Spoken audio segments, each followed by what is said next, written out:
All right, since I didn't make the the Deku whatchamacallit, plus I didn't record the actual script I made for the video. I just recorded, like, I skipped around the video the script and whatnot so that I could basically explain to you how I was gonna do these videos, and so y'all could just skim through it to see. Again, I don't know how the hell I made it an hour. I wasn't trying to, but I just did. um the same might happen here, might. I'm not planning on it, but yeah, actually, you know what, for this one, since that one was an hour, nah, I might just skip around this one too, like I did that one, so y'all could just see what it's primarily about, and then I can actually go into details once you guys choose which video you want to see. Now, like I was saying, much like the Deku series. Well, it's not really the Deku series. It's just the One Piece. I almost fucking said One Piece. Jesus, the My Hero series version of this. He's gonna be or have the abilities of Crollo. However, he's not the reincarnation of Crollo or anything like that. Now, this will be a different story, obviously, because it's mine and I'm not a thief. I don't like stealing people's content. I don't want to make videos that others have made, but like I will. Like, we've seen it. I've made Killua Naruto. Hundreds of people probably have made that. I made Killua Deku, and a lot of people have made that. But like, yeah, we were all kind of bad at it for that generation. But like, don't get me wrong, there were some good ones too. Like, I used to see a lot of good stuff back in the day when texting stories were hot. However, I don't really care. I mean, I like posting the content. I like posting. I like making vocals and whatnot. And I'm yapping again. My fault. Listen, this won't be a Crollo reincarnating into Asta's body or Asta gaining the memories of Crollo or anything like that. It will be nothing like that. Again, this is purely my story. I'm not following Crollo's whatchamacallit. However, there will be some cool little tidbits and whatnot that I will be adding into this story. Now, 1 second. Yes, I said second with a T at the end. Sue me. Anyways, let me get comfortable. Never mind. We're scrapping that idea. I am not getting comfortable because I might fall asleep. I I know how I get. Anyways, let's get into the story. Now, yeah, I don't have much more to explain. Let's just get into the story. I feel like walking around while I explain this one. So, yeah, let's do that. Now, we begin this story with Asta wake. I almost said waking up. Let's scrap that whole beginning. Asta, Yuno, and Nash would all be standing in front of the church as Asta and Yuno were sparring. Asta would be using his wind. Asta, fuck. Yuno would be using his wind magic and would send a wave of wind at Asta, who would swing his arm in the air at it, and this would be completely negated and cleaved through. Nobody really knows what Asta's magic is, but he has a lot of magic. Him and Yuno both just have a lot of it. But Asta's is just weird. It's eerie, and he has, when I say a huge amount of magic, it's just huge. However, he doesn't have a bottomless pit of magic. He still has a limit, and well, whenever he uses his weird magic too much, he feels fatigued. Now, his magic has been growing every day, and it seems to be growing after every spar he has with Yuno, but Yuno's magic isn't like depleting or anything. He's not losing magic, but everyone would notice how much magic Asta was gaining. And currently they are age 9, and their little spars have improved a lot. Doesn't just send gusts of winds with what is it? All right, let's try that again. Doesn't just send gusts of wind at Asta anymore. He actually knows how to make them into attacks. Well, not really form them, but more so attack with them. He swings his arm at Asta as this wind blade would fly at Asta, who would then jump over it and would rush at Now, being vulnerable in close quarters combat isn't as bad as he would have been in canon, as he had been sparring with Asta for many years by this point. Ever since that fateful day where Asta had saved him, or saved his pendant from the drunkard guy, where Asta had fought the guy for at least an hour before Asta finally got the better of the man and took the pendant back. Now, the man enraged did attack Asta, but Asta punched him in the balls and him and ran off. Now, was crying like in canon at that moment, but he would still get the same resolve to become the Wizard King. However, however, Asta Asta does not share this goal. Asta would tell that he does not want to be Wizard King and that he doesn't even care about having a title really. He just wants the nobles to stop treating the commoners the way they do. And would say that he'll fix that problem when he becomes Wizard King. And Asta would chuckle, saying that he knows he will. And he would pat his head. Now, the two of them would return back to the village that night. Well, the church that night. But returning to canon, we would see Asta throw a punch at who would block it using his wind magic to deter. I said deter, my fault. We would see that would use his wind magic to push the punch off course, and he would then throw a kick at Asta, who would block it, raising his left arm, pushing off. And would use his wind magic to push off of the ground, going sliding back at it. Now, the two of them would stand at each other, taking their respective stances before they both then swung their left arms at each other as they both released these wind arcs at each other. Now, Asta's was made of just pure dark magic. We don't know, well, they don't know what magic this is. And would just be his normal white wind magic. And as these two as these two magics clashed, they would both cancel each other out.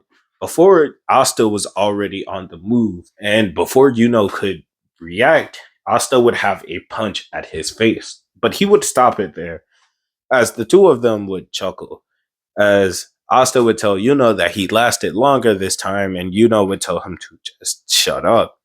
The two of them would bicker a bit, but it was nothing but playful banter between two brothers, as the two of them would enjoy this time. And Nash, who again, he's still young in this, they are 9. In canon, Nash is about what, 5 or 6 when they are what, not 14 quite yet, but around age 13, I think, 13 to 14, something like that. Now, since Nash is around age 9, then since they are currently 9, so he's around 5. Yeah, 5. Yes, 5. Because if they're 9, he'd be 5. Now, the two of them would continue their trainings throughout the years, and by the time they both turned 14, they would both be pretty strong already. Asta being a physical monster, being superior, severely. Asta would be superior in hand-to-hand combat, speed, and strength over but had better magic control. He was able to use his magic to perform things that Asta just could not. However, Asta's weird magic was able to always counter Yuno's magic, because Asta's magic could just cut through magic. And it was almost as if his magic just denied all other magic. It was weird because it wasn't just Yuno's wind magic he could do this with. He could do it with Sister Lily's magic. He could do it with Nash's magic and, well, any magic for that matter. Nash has fire magic, but he isn't able to truly use it very well since he's only 9 by this point. Okay, now, like I was saying, by age 14, the two of them are fairly powerful, and the two of them were excited to get their grimoires next year since they get them when they turn 15. Now, the two of them have, well, like I said, grown extremely, well, not extremely powerful, but for their ages, they are quite strong. They are nowhere near captain level, but they don't know what captain level is. However, they are quite confident in themselves because the nobles in the or around the village that they live in, because they live in the commoner realm, the nobles that live close to their village aren't fairly powerful. Has gotten into an argument with a few of them a few times because they always try to put down, saying that he'll never be the Wizard King because he's nothing but a commoner. Now, Asta would always step in, and he's just so terrifying. His magic is just terrifying to people. Whenever he enters a room or enters an area, you will know it before you even know who he is. That's how creepy his aura is. And it's because, well, he's not used to controlling his magic because every time he gets good at using it, he gains more of it. Now, by the ages of 15, the two of them would be ready to get their grimoires. However, Asta would have gone to the forest. He wanted to grab something from the forest, and this was a blade that he had been training with for the longest. He wanted to have it alongside him so that after he gets his grimoire, he could just train with this blade once he gets new spells or whatnot.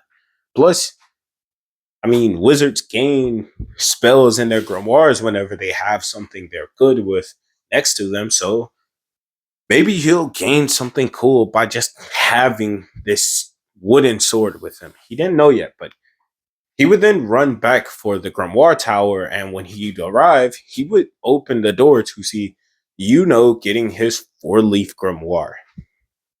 Now, Asta would be a bit jealous seeing his brother have this grimoire, but then again, Asta was a very nice and supportive brother. Him and are very close, and the two of them have laughed together all their lives. He's not, don't get me wrong, he's a bit jealous because, that's a 4-leaf clover, but everyone is jealous over a 4-leaf clover. Plus, Asta doesn't really care. Is still to him, regardless of the grimoire. Now, as Asta entered, he would fist bump who would show off his grimoire, but Asta would just slap him on the back, playfully telling him not to get too cocky because he knows his grimoire is going to be something cooler. That's when nothing would come. Everyone would be confused, or that's until they all burst into laughter. By all, I mean only the nobles, because the commoners who have been around Asta all this time, they don't laugh at this. Asta, even without his grimoire, is terrifyingly strong for his age. So if he just kept training, even without a grimoire, he would get stronger. And was a bit disappointed that Asa, Asta didn't get a grimoire, especially since he has a lot of magic. But the grimoire tower elder would tell him that he can just come back next year. Asta would say, sure, that's fine. I wasn't planning on leaving the village anyways. Hearing this, would look at him confused because he had never said this before. And that's when some of the nobles would start to taunt Asta, saying that he was never going to be able to leave this village anyways, especially since he's a commoner. He wasn't going to get anywhere. But Asta and Yuno both would walk out, but Yuno would be quiet, extremely quiet. So Asta would speak up first. He would ask Yuno what's going on with him, and Yuno would ask him what did he mean by he was not leaving the village.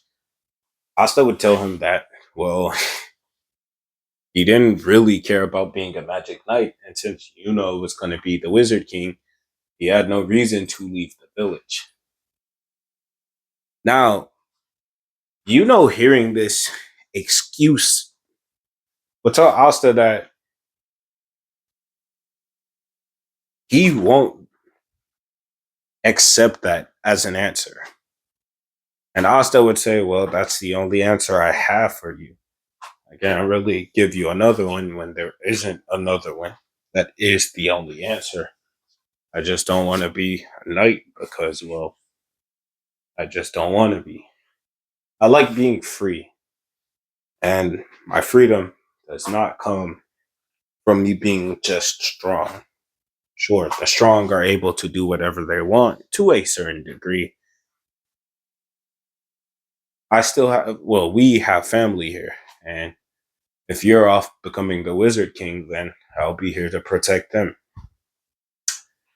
Now, Yuno would just nod as he would continue to walk off, and Asta, like, kind of understanding why Yuno is kind of mad, would give him his space for a bit until chains would wrap around Yuno and his grimoire, and Yuno is snatched to the side as Asta would look over only to see chains about to slam into his face. He would swipe his arm up, covering it in his mana, as he would cut clean through these chains with his aura. Now, this would shock the guy who had just wrapped up Yuno.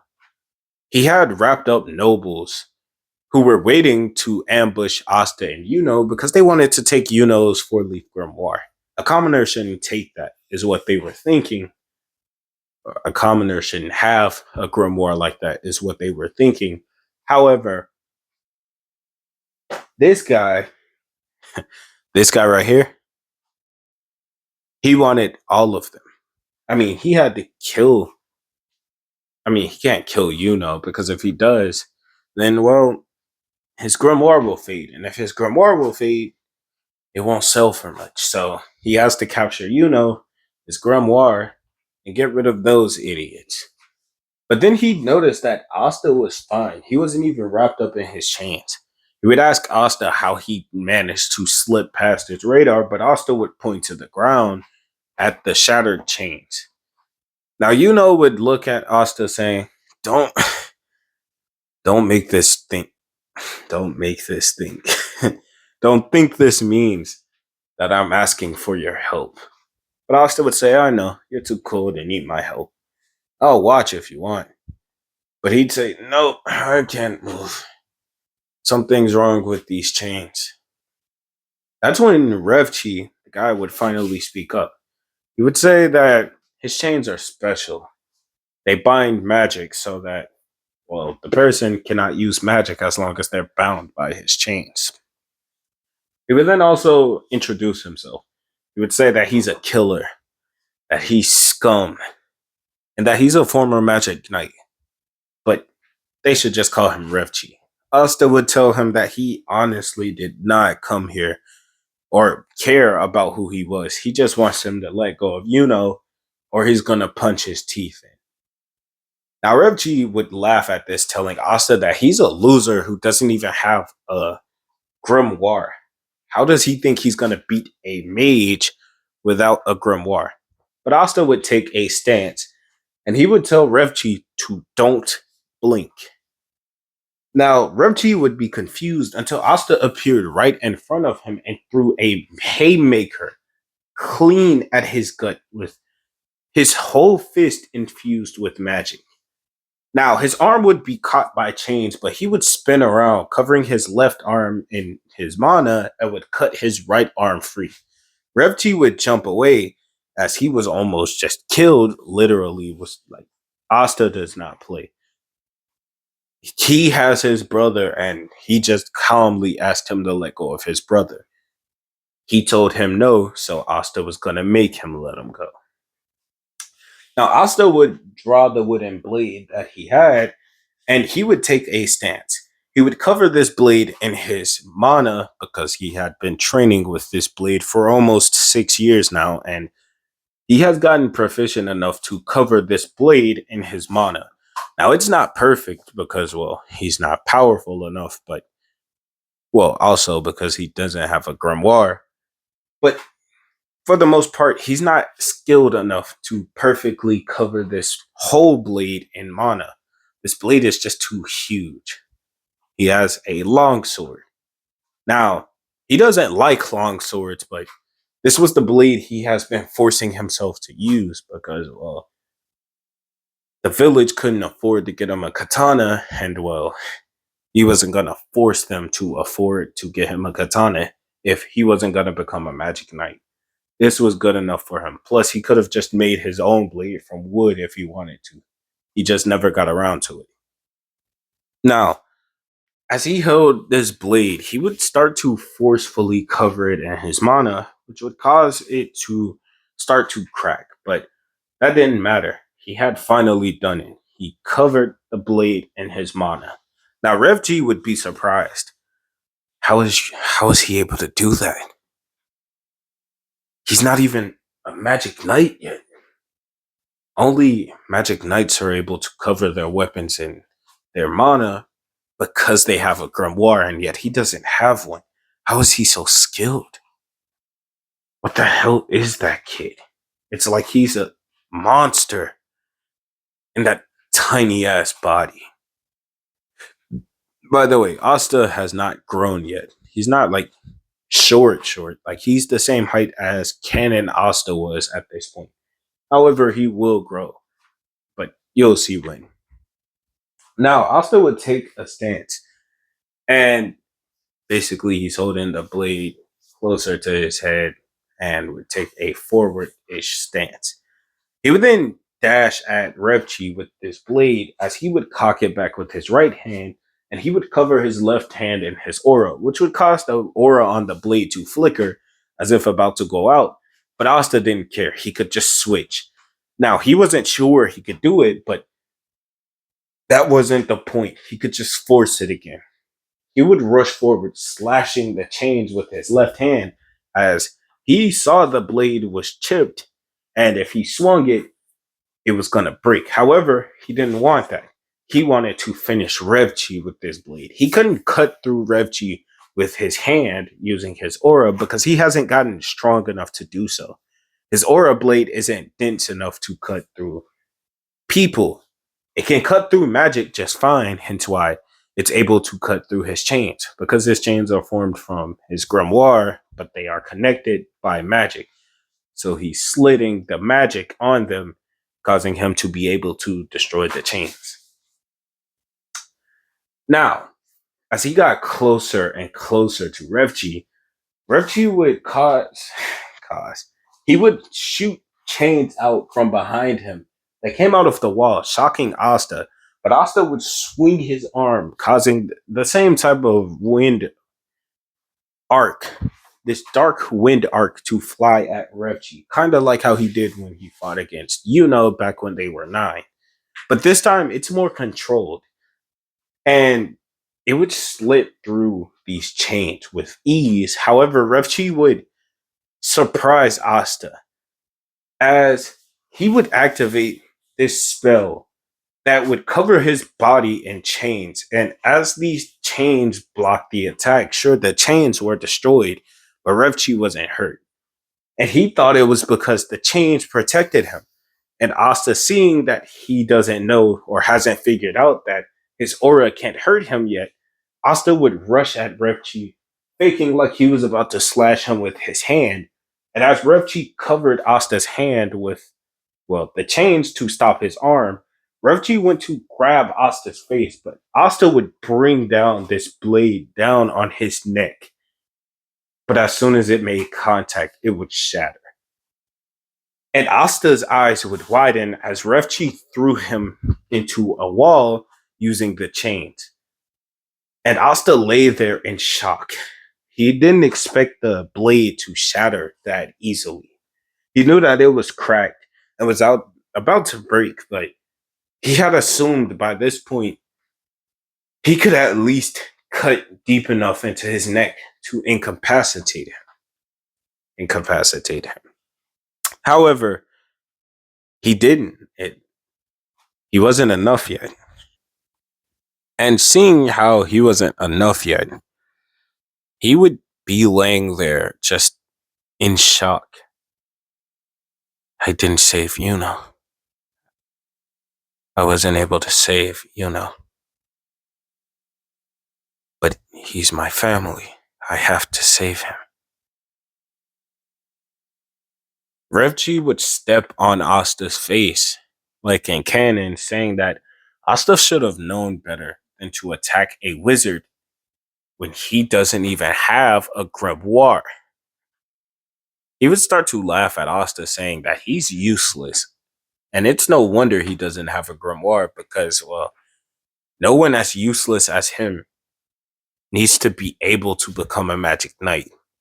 Revchi was only saying this because, well, obviously he's lying because, well, he just mentally praised Asta earlier about being a prodigy with his mana control.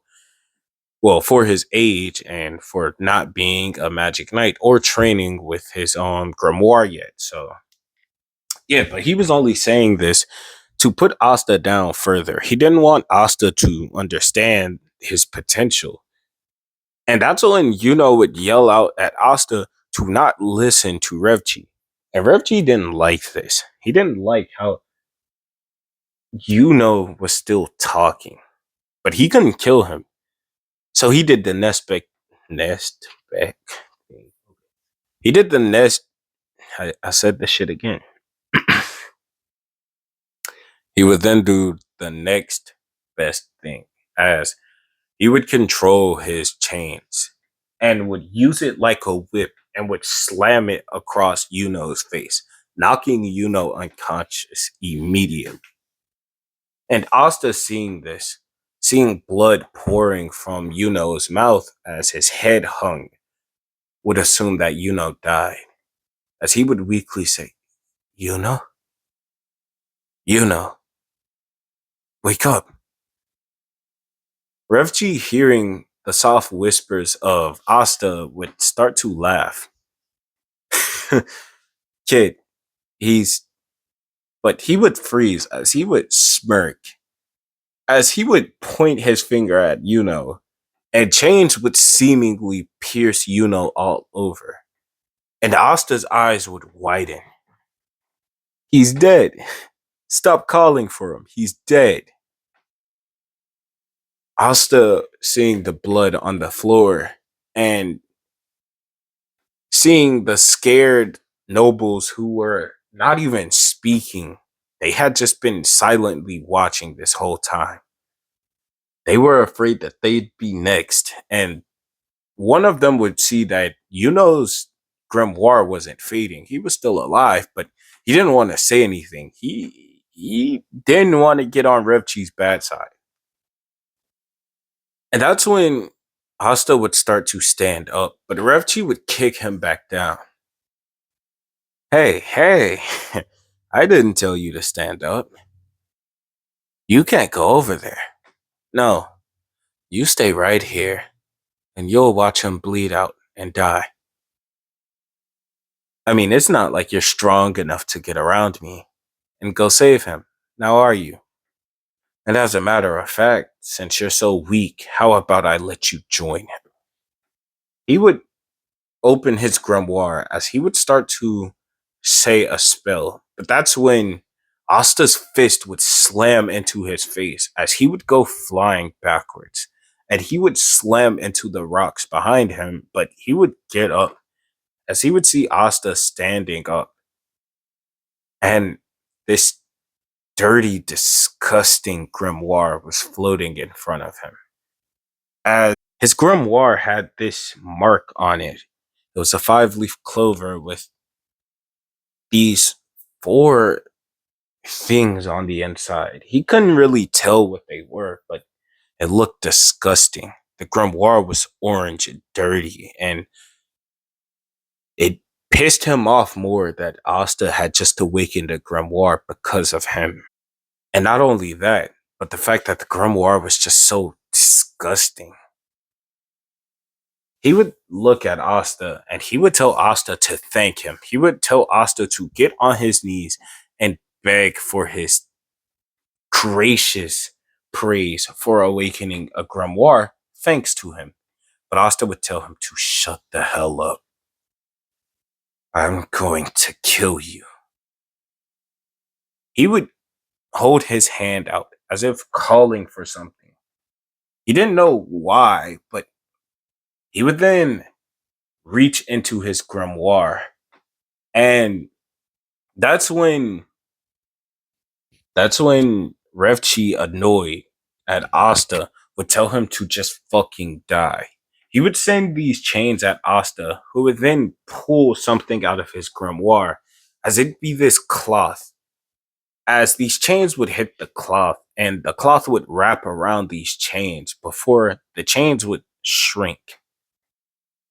And Refchi was confused until Asta would grab onto the now shrunken chains that are in the cloth and would snatch on them as the larger chains that were connected to Revchi would be pulled as he was pulled towards Asta. Asta would say, I'm tired of your shit. Asta would let go of the cloth, which would fly back into his grimoire, but it would do something that Asta didn't know himself how it had done it. As the cloth and these chains that were still in the cloth would go into his grimoire, Revchi was in shock. Sorry about that, family called. Now, like I was saying, Revchi would be in shock to see that his chains were attached to Asta's grimoire. He didn't know what the hell was going on, but he couldn't retract his chains from Asta's grimoire. It was as if they were stuck. And Asta would tell him to focus. As he would slam his fist into Revchi's face, and Revchi's grimoire would close. And as his grimoire closed, it would no longer finish, as the chains would be absorbed into Asta's grimoire, and then his grimoire would close. Close. His close. I was trying to say close, but I said clothes. My fault. His grimoire would then close. And as his grimoire closed, he again didn't notice this, as Revchi would yell at Asta to return his chains to him. And Asta would say, what the hell are you talking about? As he would get ready to fight Revchi again, he would notice that Revchi was yelling at himself to just give his chains back, give it back to him. He would be yelling desperately for Asta to return them to him, but Asta would be confused until he would notice Yuno falling as the chains around Yuno were vanishing. And you know, and Asta would run to try and catch. Asta would run to try and go catch who was falling, and he would hold out his arms to try and catch him, but he wasn't going to make it until his grimoire would reopen and chains would come out and would grab Now, Asta would be confused as he would look at the two nobles who were unconscious from fear because, well, they were unconscious. They thought that Revchu was going to kill them after they killed Asta, so, well, yeah, they are unconscious. Is unconscious because, well, he was hit unconscious, and Asta looked at Revchi to see that the chains weren't coming from Revchi, they were coming from behind him. And he would look over to see that these chains were coming from his grimoire. He would then stop as he would raise his hand, and would be lifted. He would then move his hand from left to right, and, well, followed. Asta would pick up Yuno's grimoire and would make these chains go away, as they would return to his grimoire, which would then close. Asta would lay Yuno against the rocks as he would tell him that he'll finish this fight quickly. He would then grab his grimoire and would start to look through it. He would see that his grimoire has two sections. The first section is the magic that he's been able to use all his life. This is anti magic. So he doesn't have normal magic. Or, well, more so, he has a hybrid. His magic is able to switch between being anti magic and normal magic. No, I said three. I meant to say two. He only has two. He has anti magic, which is what he was born with. But then he has this secondary magic, thief magic. So he must have also been born with this. He has a hybrid magic type. But what the hell is thief magic? He would then look in the section to see what was up in there, as he would see the chains. Ref Cheese chains were listed in there. As he would, his eyes would widen as he would smirk nervously, but he would cover his face as he think to himself, what the hell type of an ability is that? He would read up on his magic in his book, which for some reason had slight info on it. It would say that he's allowed to steal others' magic as long as he is able to see them use it and then successfully take their magic from them into his grimoire. He would then start to think, okay, this is seriously OP, but how the hell do I have something like that? Something is wrong with me, but I guess that just what make me cool. Ew, why I say it like that? I guess that's just what makes me cool, huh?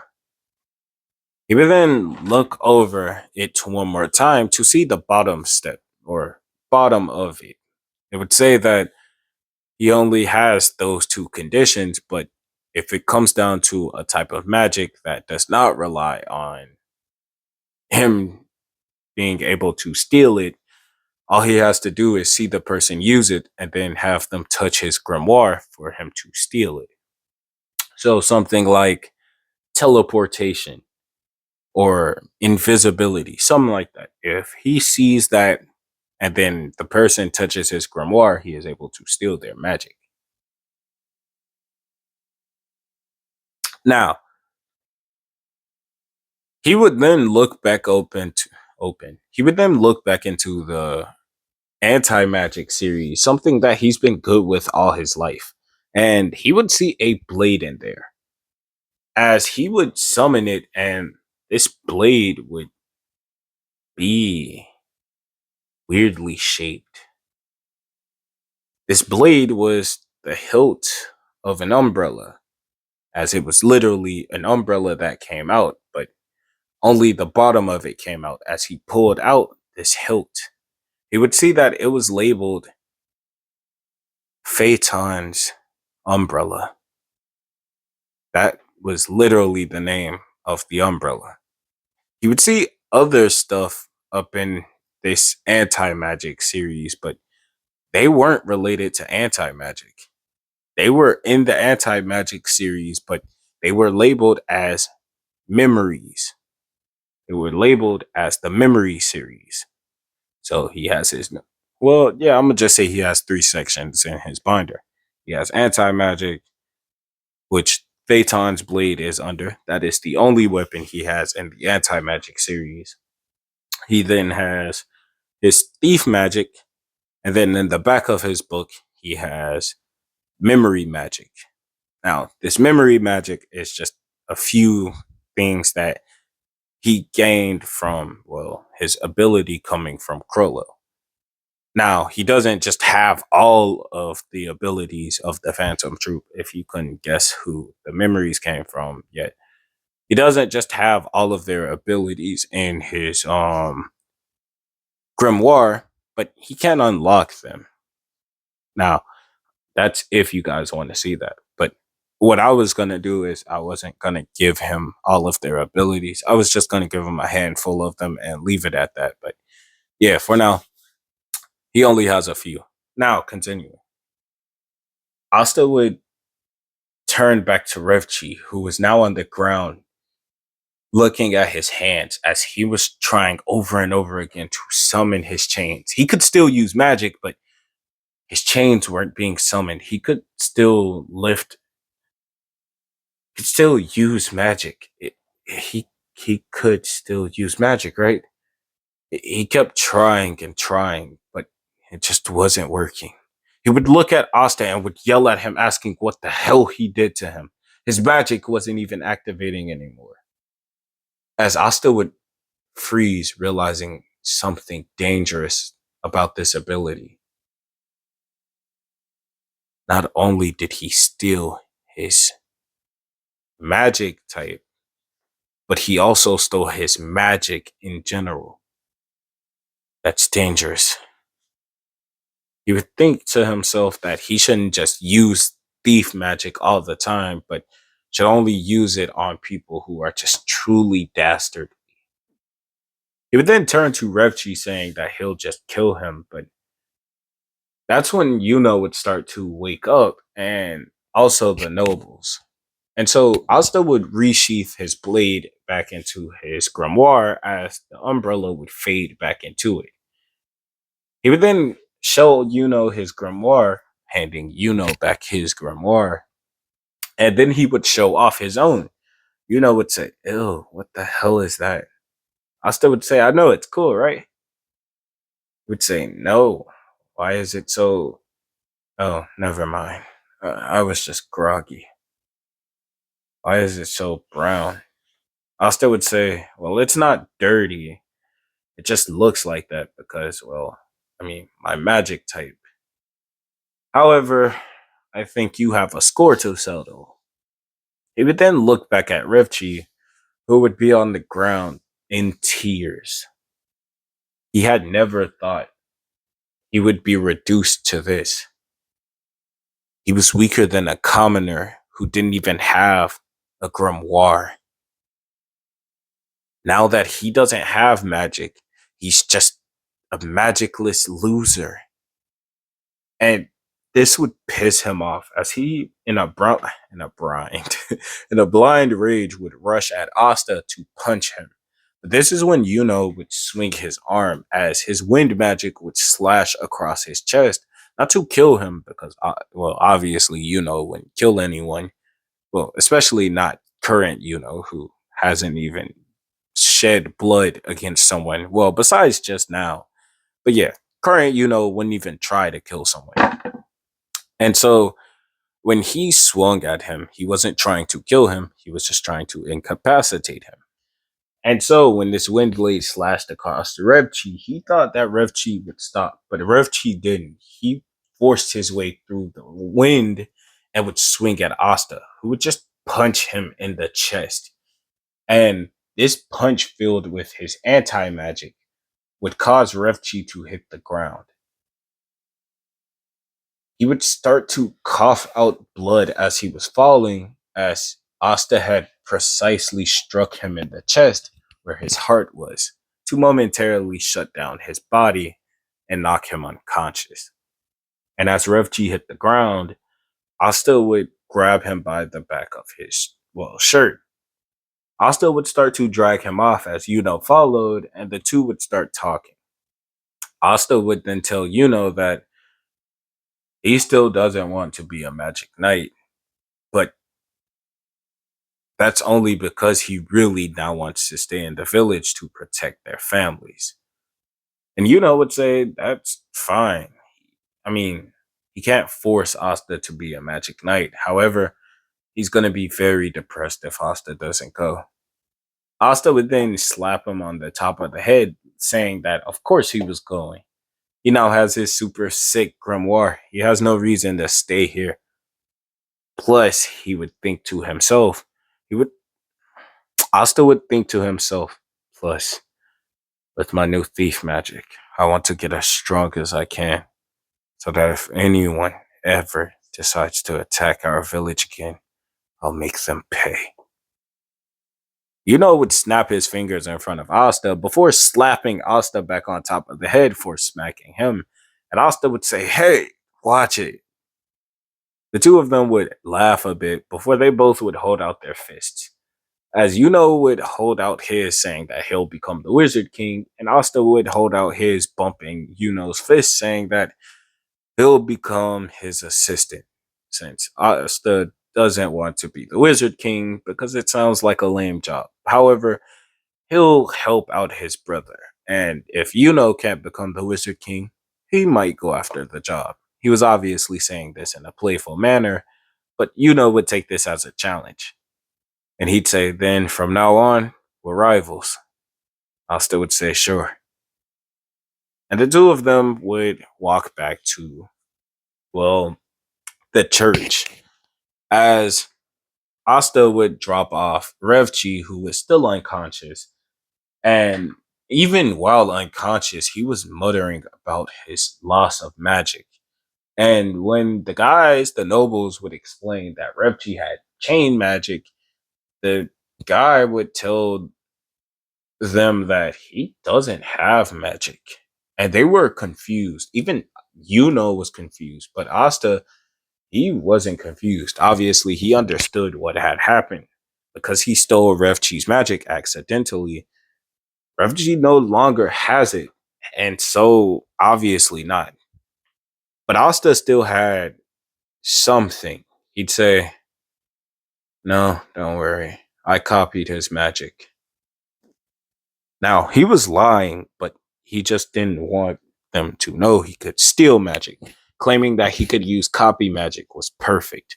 If he could truly pull off showing that he could copy magic, then he no longer had to worry about people being suspicious about him using multiple types. And so he would show off his chains. He would say, I copied this from him, and now I have the spell in my grimoire. I was first surprised when my grimoire showed up, and I was able to use these chains accidentally to catch Yuno. But yeah, I don't know what happened to him. After he passed out, his grimoire shattered. I guess it's because when I punched him in his chest, his heart momentarily stopped. And I guess his grimoire thought that he died. So yeah, it disappeared. The grimoire elder would, the grimoire tower elder would start to think it over, and he would believe that it was a plausible idea, especially considering how strong Asta was. And if he really did stop his heart for a significant amount of time, then it could be possible that his body and, well, magic had assumed that he had died. So his grimoire was destroyed so that nobody could take it. And since it was destroyed, his magic started to leave him. And when his magic left him, well, he no longer had it. So when he woke up, obviously he doesn't have his grimoire anymore or his magic. The grimoire tower elder would be in shock that this was a possibility. This had never happened before because no one had ever done something stupid like this. But then again, it was in self defense. So, I mean, yeah, plus it was accidental. And thanks to Asta's copy magic, it was proof that Refji did indeed have a magic type before this whole situation. However, since Refji was a wanted criminal, he was sent in to be arrested. Now, this incident would be talked about by the nobles who passed it around until it eventually led back to the kingdom. However, doing this during this period of time, Asta and Yuno have been training themselves, preparing for the Magic Knight exam. And as the two of them prepared for the Magic Knight exam, neither of them wanted to be weaker than the other, and Asta in this time had been going around. He had been looking for people who were listed as criminals. He wanted to find a few people to then take their magic from them. I mean, well, he couldn't really kill them. So he would then go to a prison. And in this prison, they would tell him that he couldn't really meet with the inmates, but he could talk to them from behind the bars. Asta would say, could he spar with one of them because he wanted to get stronger? Now, the guards who were nobles, seeing a commoner come in there, they already didn't like him. So if he died because of his own confidence, hey, that's not their fault. He would say that he doesn't want to be interrupted. And the guard would say, sure. But in his head, he was thinking, I wasn't going to stop it anyway. Even if you scream out for help, you'll die in there, you commoner filth. How dare you come in this prison thinking you run shit? You dare demand to meet one of the inmates when I told you you couldn't meet with them, then ask to spar with one? You deserve to die. Asta would say, bring me two of the strongest. I'll fight them at the same time. The guy would chuckle and he would say, well, we can't say for sure we have two strongest, but we have three. That's fine. Bring all three in the room. The guy would smirk as he'd say, I want you to sign this certificate. Basically, it says if you die in this situation, it's not our fault. And if they die, then we won't blame you because, well, you signed this. Asta would say, can I keep this form after I sign it? And the guy would say, sure, that's fine. Asta would say, there are no cameras to this room, is there? The guy would chuckle, saying, nah, this room has never had a camera in it. And the guy would say, why? Are you scared? Did you want us to watch to make sure that you didn't die? Because if so, that room over there has cameras. Asta would smirk, already understanding what was going on. The room in front of him did have cameras in it. He only said that to make it seem as if he was worried. So the guy led him to a room that purposefully didn't have cameras so that even if he did scream and whatnot, he wouldn't be able to be saved in time because they wouldn't know. Plus, the guard already informed the three prisoners that they could just kill the brat and the prison will cover it up. And they'll even put money on their books for killing this commoner. Now, Revchi, who had also entered this prison, when he first saw Asta, he kept yelling at Asta to give back his chains. But everyone just thought he was a nutcase because, well, he kinda is now that he doesn't have his magic. But Asta would enter the room with these three guys. He would see three former nobles. One of them had wind magic.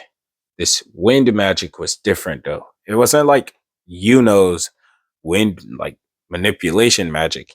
This guy could create things out of wind. So wind constructs like wind swords or wind guns or things like that. He could make them from wind. And then another guy, he was able to use electricity. He was able to charge up his body full of electricity to momentarily increase his speed. And obviously, well, yeah, he doesn't have lightning manipulation. So he's not like Luck where he can form constructs of lightning. He can just enhance his body with lightning. That's about it. And the fourth person, I'd say a fourth, the third person is a woman. Asta didn't want her at first, but the guard insisted that she was the strongest out of the three, and so Asta just said, fuck it. Now, this lady, who he doesn't want to fight, has flame magic. She is able to perform things with flames that should not be normal. She is able to throw or add flames onto things, and when she does, once the thing she's added her flames onto comes in contact with a person or an object, they explode. And these flames will then rapidly cover whatever object or person that has been afflicted by these flames. Now, these flames can be put out by water or by the user, but well, yeah, also the flames are very hot. Now, Asta, hearing their magic types, would be intrigued. He liked the sound of those. Plus, he was confused. He's used to magic being able to do things, but he's also heard that you have a magic type. You don't just have a magical ability. But the guard would tell him that they do have magic. Yes, like they have like they're able to do things with their magic, but you're only born with the ability to use your magic in certain ways. So while they have their element, they're only able to manipulate them the way that their magic allows for it. And Asta would say, "Oh, thanks." The guard would say, "Hey, when did you get your grimoire?" "Yesterday." The man would chuckle. "Okay, have fun." Right. He would lock the door and he would walk off to go have his lunch break. And as he went out for lunch, the grimoires and the chains around, well, the chains around their grimoires and the chains around the people would then break off of them. They were let free for 5 minutes. In those 5 minutes, they are able to fight freely with their grimoires and magical spells. And immediately, the guy with the constructs would chuckle as he would create claws on his fingertips with his wind constructs. As he would tell Asta that he's gonna die in this room. But that's when another guy, the other guy with the electricity, would enhance his body to the maximum that he could with it. And the girl, on the other hand, she just stood in the background. As Asta would stand ready, he would summon his grimoire and would grab on the inside of it. They were confused as he was just holding his grimoire until the guy with the electricity would vanish and he would appear behind Asta, who would spin around as he would wrap the guy's arm in the fun cloth. That is what the cloth is called, if you didn't know. The fun cloth would wrap around his arm, and Asta would then pull him closer before elbowing him in the face because both of his hands are full. The guy would go flying backwards into the wall, and he would crack it, causing a bit of rocks to come off of it. Now, this is when we hear other prisoners on the outside cheering for the prisoners inside. They can't see what's going on, but they are cheering, thinking that the kid is going through hell in there and is likely dying. However, the guy who had just been hit in the face would smirk. "You're gonna have to do a lot more than that, kid. I've been through hell and back in this prison. If you think that elbow was gonna, yeah, shut the fuck up." Asta would say this with such an annoyed tone that the guy would be confused. How are you in our prison, yet you're annoyed that I'm talking? You heard me. I didn't come here to talk to you. I didn't come here to have fun. And I didn't come here for any of your lollygagging. So if you're not gonna fight me, then I'll come at you. He would raise his hand as he would let go of his grimoire as it floated next to him. He would still be holding his fun cloth, but he would then point at the guy as chains would come out of his grimoire and would shoot out at the guy. The guy would dodge out of the way, vanishing in sparks of electricity. But when he reappeared behind Asta, he would see that in the spot where he just was, these chains had stabbed into the walls. Now, these would create holes in the walls that the other prisoners were able to see through, and their cheers and whatnot were able to be heard. Now, not all of the prisoners were able to see, only a few, and these were the ones that were across from them. They would see that Asta was fine and that nobody was hurt, that the fight had barely just started, and they would tell everyone else to shut up so that they could see and hear. Now, Asta would speak up, saying that now that they have an audience, he'll kill them. Now, obviously, they aren't able to see very much, but they are able to see enough because there's lights in the room. Now, the guy with the wind constructs would jump off of the wall from behind Asta. He had been carefully sneaking behind Asta, and that's when Asta would swing the fun cloth again. Now, the guy went to slash and cut through it, but it would wrap around him and would then shrink as Asta would close the book around him, and he was now trapped inside of the fun cloth, which was now inside of the book. Asta would then reopen the book and would catch him, who was now tiny in the palm of his hand in this fun cloth, which now looked like a tiny sack. He would then open it, throwing the guy into the wall, who would slam into the wall hard, cracking it once more before laying on the floor unconscious. Now, the other guy with the electricity would chuckle, saying, "You're not catching me that easily." He would start jumping around the cell rapidly, leaving after images of himself using his electricity. And he would then appear behind Asta, who would then use the fun cloth to block an attack. But the guy would then grab it and would start pulsing his electricity through it to electrocute Asta. Now, Asta, realizing what's happening, would let go of it, jumping away. And the guy would then throw the cloth at Asta, who would then hold his book out in front of him, smirking, as the fun cloth would go back into the book and he would close it. However, he would then have to dodge a flaming he would then have to dodge a flaming rock, which would slam into the door, and the door would catch fire. Nobody was able to interrupt us anymore. The girl would say this as she had just thrown this flaming rock at the door on purpose. It was going to burn down the door in exactly 2 minutes, and they have 3 minutes left to fight. She'll kill Asta, and then her and the guy there will leave. Now, the other prisoners would be yelling and cheering that they'll finally be able to get out because of their boss saving them. The girl is their boss.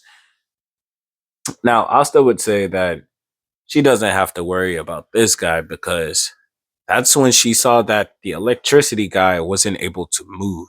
His body had gone rigid, his electricity had vanished, and he was just standing there as Asta pointed at him, and he was stabbed through multiple times over by the chains of Asta, which would then fade out of his body as the man hit the floor dead. She would then look towards the guy next to her, and he was also dead. He had holes in his body. And the other people weren't able to see what happened, but they would then hear the girl yell out in anger that he had just killed her brothers. Yes, brothers. They aren't really like blood related, but you know how people get. Well, especially in prison, when they get close to someone. Yeah. Anyways, she would grab a handful of rubble that had came from the guys falling and would chuck them at Asta simultaneously. But this is when Asta would chuckle and would summon the fun cloth to block them. But this is when, excuse me, this is when the fun cloth would be burned before he could even put it into his book. He wasn't even able to fully contain the rocks as some of them had blown through the fun cloth. He would then look at the floor and would then drop the cloth, saying, "Fine, I won't use this method." He would then cover his arm in anti magic before waving it in the air as a pulse of anti magic would fill the room and all of the flames would just die out immediately. As the girl looked at him in shock, Asta would walk up to her, now having his arm covered by this blade of anti magic. Now, as he got close to her, as he got close to her, he then swung his arm at her face, and she barely dodged this. But Asta knew that it wasn't gonna pierce her. Again, he is not strong enough or capable enough to form his mana into a functional blade. He just wanted to scare her a bit. As he stabbed his arm next to her head, she would see that, oh, he was trying to kill her. Asta would say, I don't normally hurt women, so I was going to kill you quickly. However, you seem like a pain in the ass, so I guess I won't be killing you. She would grab Asta's shirt and would rip it off before covering the pieces of ripped off shirt that she had in her hand, and she would throw it into his face as his head would catch flames. And she would laugh out loud, saying that she had finally won. But that's when the piece of cloth that was in her hand would be slapped out of her hand by Asta's other hand, and the flaming cloth would fall onto Asta's book, who would then close it as the flames on his face would cease. He would have no burn marks or anything on his face. He had covered his head in a layer of anti magic. She had not burned him. She just covered his head in flames. That's it. Her body would go stiff immediately. Her grimoire would fall to the floor, fading, just like the other two guys. But before she could be killed, the guard would enter the room, seeing the two dead guys and Asta standing in front of the girl with his arm covered in mana. Asta would go to swing at her, but the guard would grab his arm, saying that Asta had proven his point. He's won. There's no need to go that far. Asta had said this only because this girl was a very important noble. She could not die. Asta would sigh, saying, fine. And he would start to leave before he would then toss the girl something. She would catch this, confused, but her body was still heavy. She wasn't terrified, not that type of heavy.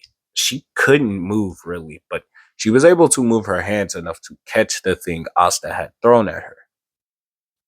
He would have thrown her a note, and she would have hidden this in her hand, keeping them balled up. As the guard took her back to her cell, she would be in her lone cell, which is filled with comfy things. She has a comfortable bed, a nice blanket, a TV, everything.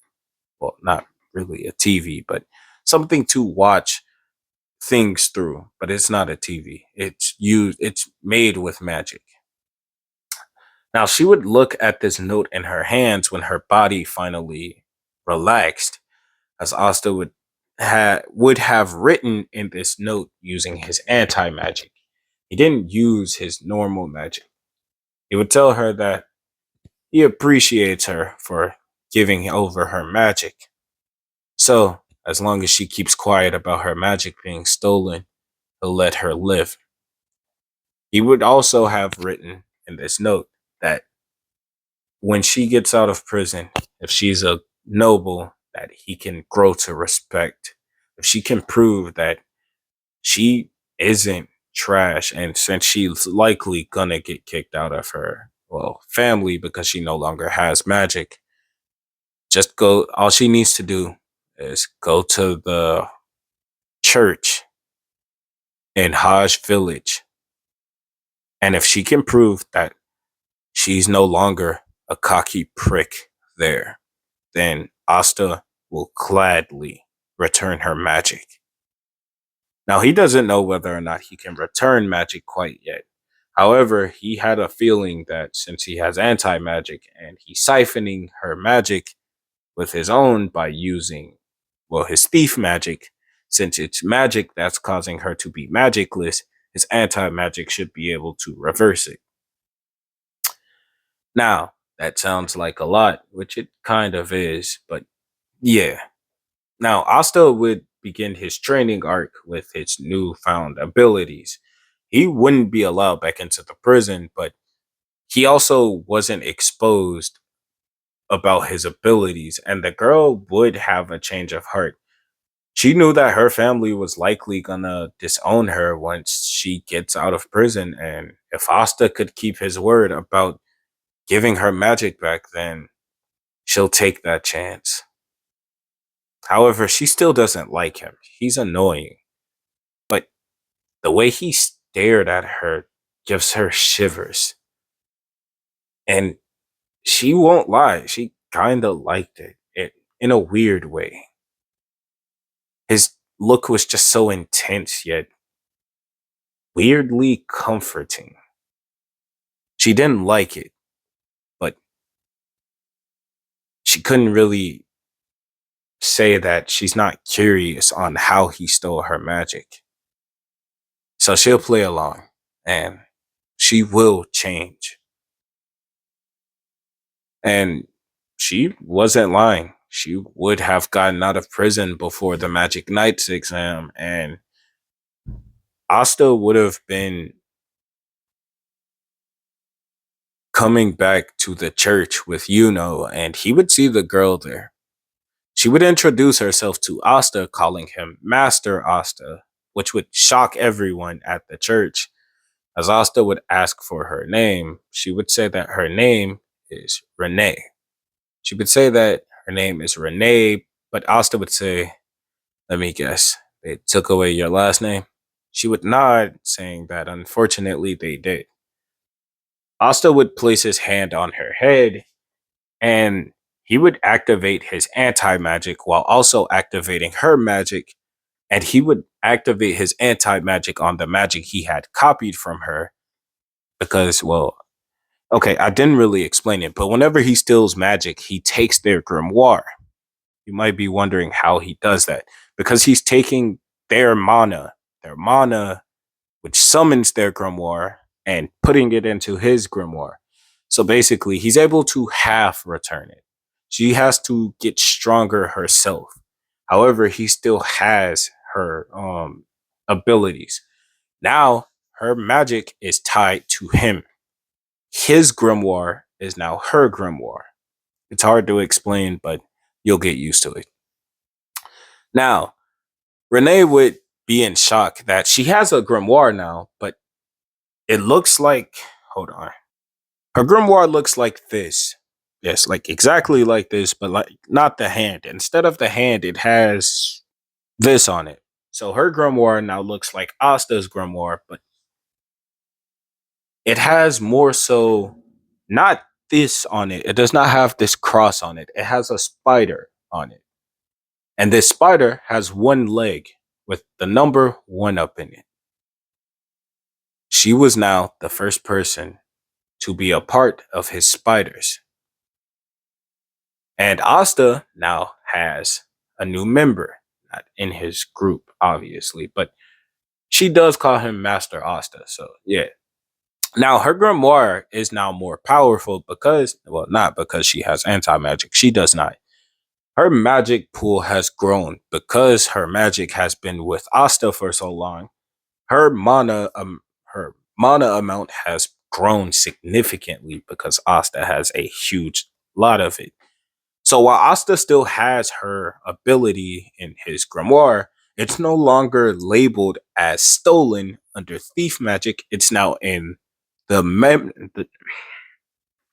it's now in his memories magic. So it's under stolen memories. That's what I'll call it. Instead of memory magic, I'll call it stolen memories. So he now has her ability or the ability he stole from her in his grimoire. However, she now has her grimoire back, but it has a spider on it. So yeah, just scrap the whole her grimoire looks like Asta's grimoire. Her grimoire looks like how it looked before. She has a red grimoire. It's just a red grimoire because she is a flame type, or orangish red grimoire, and it now has a spider with one leg on it with the number one up in it.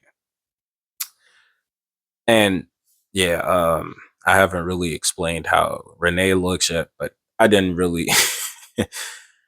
Yeah, that I'll go over her looks next episode. I'll go over it next episode, but not this one currently.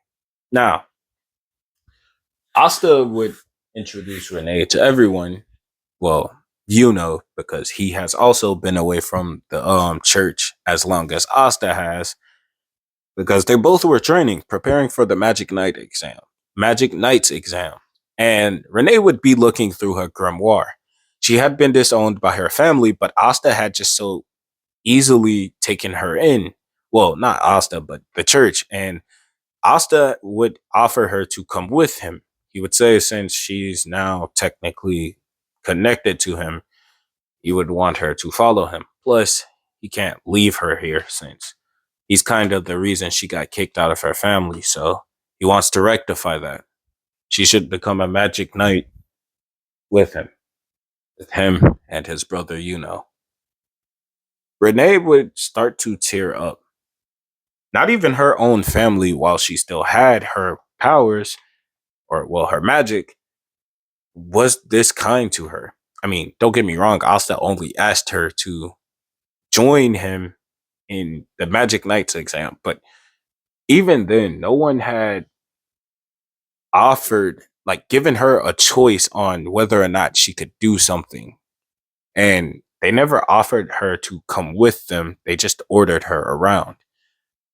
She would realize how different nobles and commoners were.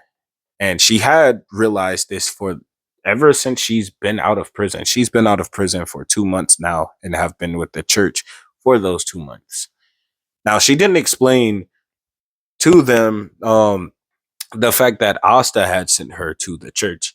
She would just have told them that her family had kicked her out. But after a quick explanation from Asta, not the part where he stole her magic, but just saying he met her in prison. He didn't get arrested, but like he went to prison to spar. He copied a few more magics, copied her magic, which caused her family to see her as a disgrace. They kicked her out. And Asta had kept her grimoire. He lied there, saying he stole her grimoire until she came back. And so her family thought she lost her magic because she didn't have her grimoire. They took her last name from her. She was no longer a part of the family. And now she's with Asta. Now, she would tell Asta that she will gladly go with him because he's her master. And Asta would say, "Don't call me that." But she would tell him that that's what he is to her. He would say, "Just call me leader." Well, don't call me that either. She would say, "I'll just call you Asta then." He would say, "That's fine. You know, let's go." "Oh, right, Sister Lily, Father Orsi, thank you for taking care of us. I'll make sure to repay that in full." But would say, "Hey, I didn't tell you to speak for me. I'll also be paying back my dues whenever I become a magic knight."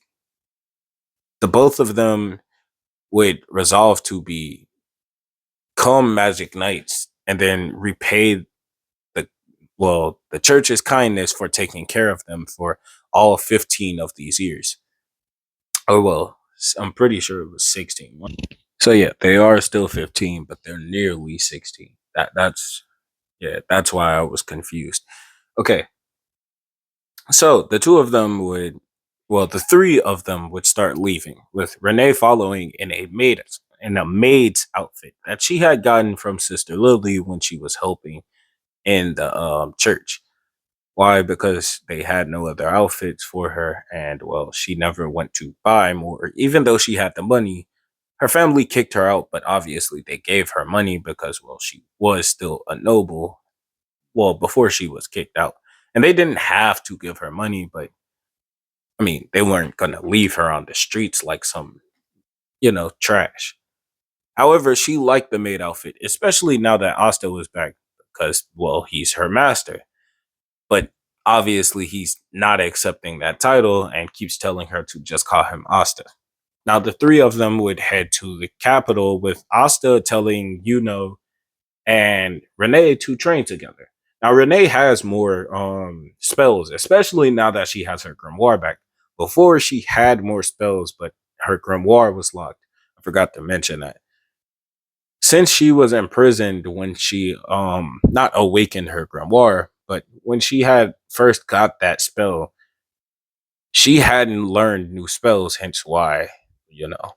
yeah, she only had the one spell. But since it was so powerful and she accidentally almost killed someone, she burned down the house. That's why she was arrested for those 2 years she was in there. She was in there for 2 years and then got out during the time when Asta and were training. So she wasn't able to train because of, well, yeah, but she was still pretty strong. She was physically strong because, well, she trained in prison for the 2 years she was there. And then seeing Asta's strength, well, that caused her to train when she got out, even though she didn't have her magic. Plus, the thoughts that she would get it back motivated her. Now, Asta would have asked her what new magic spells she had in her grimoire. She would tell Asta that she doesn't know. And when she would look in there, she would find two new spells. Now, the first spell, the one that she had used against Asta when they originally met, was called Firebolt. It's called Firebolt because, well, she can add fire to things when she throws it at people.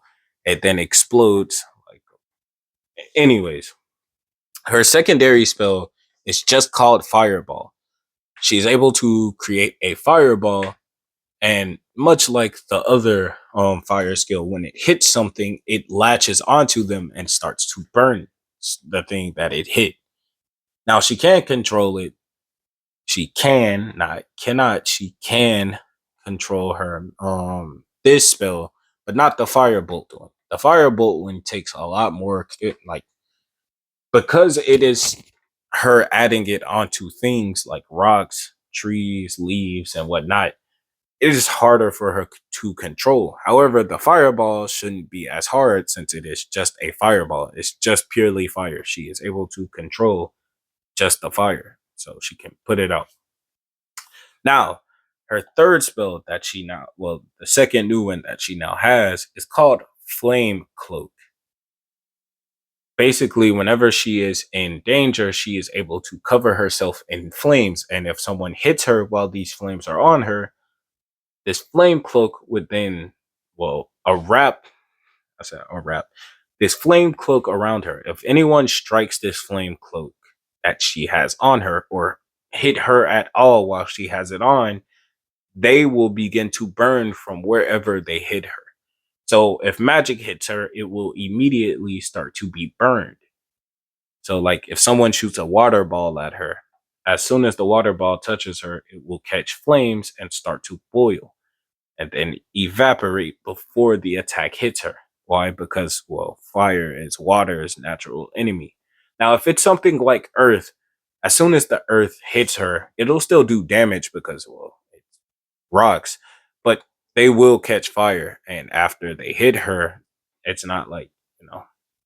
Now, if it's something like wind, once the wind hits her body, it will catch flames, and then, well, that's just a worse situation because if it hits their allies, like the rest of the wind carries the flames onto their allies, then their allies will, you know, basically it protects her from getting too hurt from things. It starts to burn attacks and whatnot from harming her, basically. Now it's not like invincible, like she can still get hurt with it, but like it's a double-edged sword on whoever hits her, you know. And if they hit her physically, well, again, a punch could hurt her, but like their hand is going to catch fire. So yeah, I wouldn't recommend it. Now, and Asta would start sparring, but after a while, Asta would tell that he should spar with Renee since the two of them are closer on each other's level. Plus, they have a lot of time before they get there, which they do. They were training for 6 months and they have another 5 months to make it to the capital. So the two would begin training. And in these 5 months, Renee and both have gotten a lot better at controlling their mana. Renee, who has gotten used to activating and deactivating her magic, because again, before she was a delinquent, so she didn't really care about deactivating it after she used it. But now she is getting decent at using it. While controlling Firebolt is still very taxing, she can do it now to a certain degree. Now, the three of them would arrive at the capital But that's where I'm gonna end this part off. Why? Because I've dragged this part on for an hour and 24 minutes, which again I wasn't planning on doing, but here we are. Now, like I said, I'm gonna end this part off here. Hope you enjoyed, and if so, like it. If you want me to continue this series, let me know. I'll make a poll for the Izuku one, or excuse me, this Asta one, and y'all just tell me which one y'all want to hear more. So yeah, for now,